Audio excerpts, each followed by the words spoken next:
Décidément, chez Renault, il faut croire que ce sont dans les vieux pots que l'on fait les meilleures confitures, en particulier pour leur gamme de véhicules 100% électriques. Après avoir ressuscité la R5 et même sa version turbo avec la 3E, puis la R4, c'est au tour d'une autre icône de la marque aux losanges de renaître dans une version 2.0 100% électrique.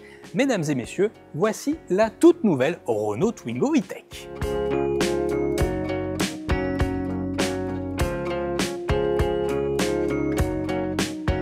De prime abord, on va remercier Renault d'avoir conservé le design du chocard présenté en 2023 puisque cette nouvelle Twingo E-Tech reprend les codes stylistiques et visuels de la toute première génération apparue en 1992. Alors elle a un design tout en rondeur et puis des dimensions très contenues puisqu'elle ne mesure que 3,79 m de long, c'est très compact, 1,72 m de large et 1,49 m de haut.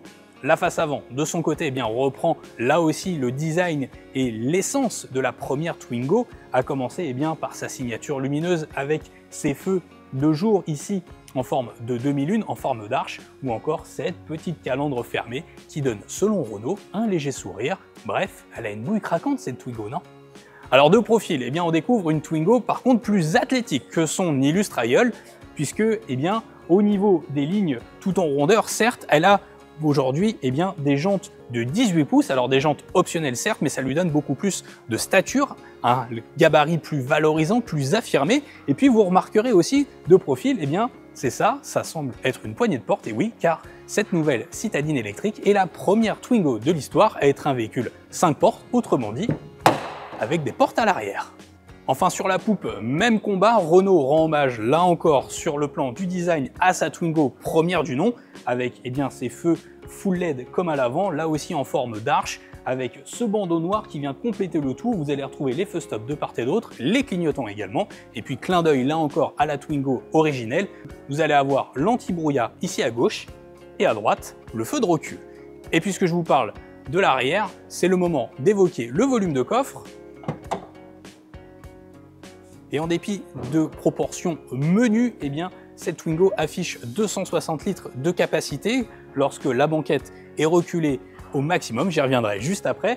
À noter également la présence d'un double plancher pour y loger le câble de recharge par exemple, d'une capacité d'emport de 50 litres. Et au total, si on avance la banquette arrière coulissante, on peut aller jusqu'à 360 litres de capacité selon Renault.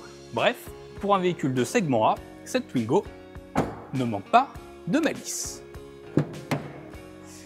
Et qui dit Twingo dit forcément praticité et modularité. Alors est-ce que cette version E-Tech est digne de son ancêtre? La réponse est oui, puisque cette version E-Tech 100% électrique ne manque pas de malice, à commencer par ses sièges arrière coulissants. Alors ils coulissent de manière indépendante, d'avant en arrière sur 17 cm, ça c'est très pratique.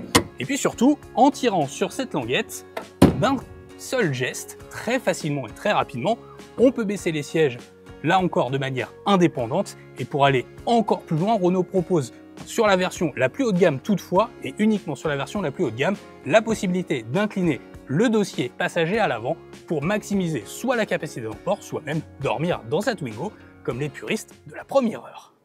Et pour clôturer sur le plan de la praticité, évoquons les nombreux rangements de cette Twingo E-Tech. Ils sont nombreux, vous avez du rangement ici dans la coudoir centrale, vous avez également ce vide-poche ici au niveau de la console centrale, et puis également ce rebord ici au niveau de la planche de bord pour des petits objets, pour le passager avant notamment. Et puis vous avez aussi tous les systèmes U-Clip empruntés au cousin Dacia qui permet d'alimenter, d'agrémenter sa Twingo avec de nombreux accessoires pour justement optimiser les capacités d'emport.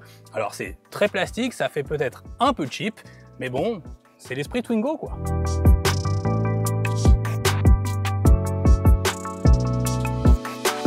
Une fois au poste de conduite, en revanche, on revient un petit peu à des habitacles plus traditionnels chez Renault par rapport à ce qui se fait actuellement sur le marché, à commencer par un combiné d'instruments entièrement numériques de 7 pouces couplé à un écran central tactile de 10 pouces.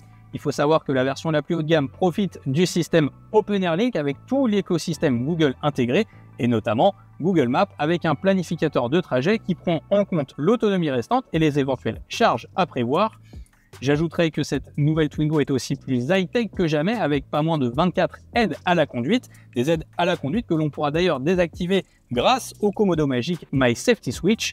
Mais attention, pour avoir une Twingo vraiment high-tech, pleinement high-tech, il faudra hélas passer par la case option et opter pour le pack Parking and Safety pour en profiter pleinement donc. Sinon, eh bien, on a un habitacle très coloré, très ludique, là, vraiment dans l'ADN de la Twingo avec cet insert sur la planche de bord qui reprend la teinte extérieure de la voiture ou encore le mythique bouton de warning, le commodo rond ici qui a été délocalisé mais qui reprend là encore l'ADN de la Twingo originelle.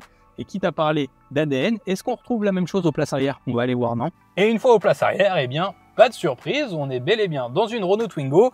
Vous avez certes aujourd'hui 4 vraies places, un petit peu plus conséquentes que par le passé, mais c'est une stricte 4 places toujours.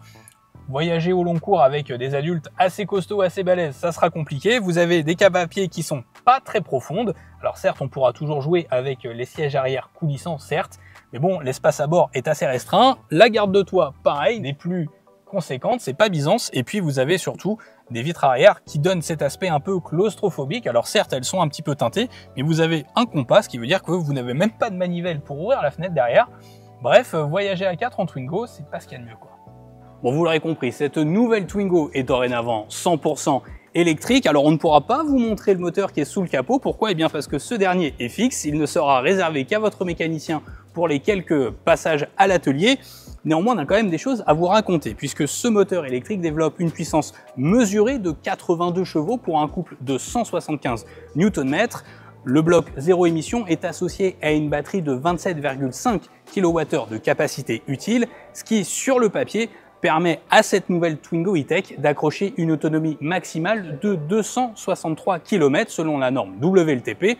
Alors clairement, c'est sur le papier et il faudra se contenter d'un usage urbain et périurbain avec cette nouvelle Twingo, mais cette micro-citadine électrique cherche la meilleure autonomie possible grâce à sa fonction One Pedal. Alors attention, elle ne sera réservée là aussi qu'à la version la plus haut de gamme pour profiter de cette fonctionnalité qui correspond à un 4e niveau de freinage régénératif.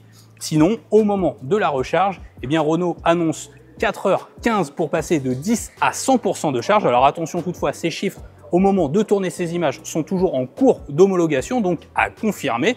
Mais pour aller plus loin sur la capacité de recharge, puisque vous avez que 6,6 kW de série grâce à son chargeur, vous pouvez profiter du pack optionnel Advance Charge, de quoi porter la capacité de recharge à 11 kW sur du courant alternatif et même jusqu'à 50 kW sur du courant continu. Et à noter que ce pack optionnel permet en parallèle la charge bidirectionnelle, de quoi brancher un appareil 220 volts sur votre Twingo ou encore même restituer de l'énergie, de l'électricité au réseau, de quoi réduire ses factures de recharge à domicile. Terminons à présent comme d'habitude avec les tarifs et les disponibilités de cette nouvelle Twingo E-Tech. Alors il est encore trop tôt hélas pour parler de tarifs officiels. En revanche, Renault affirme que le prix d'appel sera inférieur à 20 000 € pour le modèle d'entrée de gamme. Il faut savoir que 2 niveaux de finition seront proposés sur cette Twingo, l'entrée de gamme Evolution justement et une version techno plus élaborée. Enfin, notez qu'elle est fabriquée en Europe, en Slovénie, et qu'elle pourra donc prétendre à des aides de l'État pour réduire la facture au maximum. À noter également que 4 teintes seront prévues au lancement de cette Twingo E-Tech. Le vert absolu comme vous l'avez actuellement à l'image, le rouge absolu, un jaune et un noir. Et quant à la commercialisation, celle-ci est prévue pour le début d'année 2026. En tout cas, les tarifs, eux, devraient arriver au mois de janvier 2026 et les premières livraisons attendues pour le printemps, pour les beaux jours. Et bien sûr, ces bonnes paroles, il ne me reste plus qu'à vous remercier d'avoir regardé cette vidéo jusqu'au bout. Je vous invite, comme d'habitude, si ce n'est pas déjà fait, à vous abonner à notre chaîne, à nous laisser un like et un commentaire sur la vidéo. Et j'aurai le plaisir de vous retrouver très bientôt pour de nouvelles vidéos. Ciao!